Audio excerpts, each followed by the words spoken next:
నరసరావుపేట లోక్సభ స్థానానికి వైఎస్ఆర్ సిపి అభ్యర్థిగా అనిల్ కుమార్ యాదవ్. నెల్లూరుకు చెందిన అనిల్ కుమార్ యాదవ్ను వైఎస్ఆర్ సిపి అధిష్టానం నరసరావుపేట లోక్సభ స్థానానికి ఎందుకు పంపింది?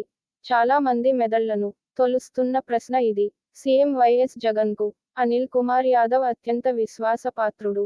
అనిల్ కుమార్ యాదవ్కు స్టేట్ వైడ్ ఫేమ్ ఉంది. మంచి స్పీకర్గా కూడా పేరు తెచ్చుకున్నారు. చంద్రబాబు మీద, పవన్ మీద, లోకేష్ పై దూకుడుగా విమర్శలు చేయడం, చెప్పాలి అనుకున్నది సుత్తి లేకుండా సూటిగా చెప్పడం అనిల్ కుమార్ యాదవ్కు సహజంగా అబ్బిన విద్య. సీఎం జగన్ మొదటి కేబినెట్లో నీటిపారుదల శాఖ మంత్రిగా అనిల్ పని చేసి తానేంటో నిరూపించుకున్నారు. మంచి పేరు తెచ్చుకున్నారు. ఇప్పటికే సామాజిక సాధికార బస్సు యాత్రలో పలు నియోజకవర్గాల్లో పాల్గొన్న అనిల్ యాదవ్ తన ప్రసంగాలతో ప్రతిపక్షంపై పిడుగుల్లాంటి విమర్శలు చేశారు. నెల్లూరు జిల్లాకు నరసరావుపేట నియోజకవర్గానికి మంచి సంబంధం ఉంది. 1999లో నెల్లూరు జిల్లాకు చెందిన నేదురుమల్లి జనార్దన్ రెడ్డి నరసరావుపేట ఎంపీగా పోటీ చేసి టీడీపీ అభ్యర్థి లాల్ జాన్ భాషపై 13,882 ఓట్ల మెజార్టీతో గెలిచారు.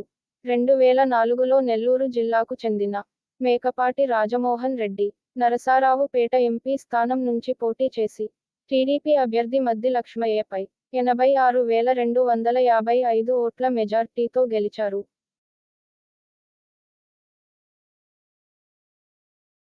Please subscribe our channel Common Man Pulse.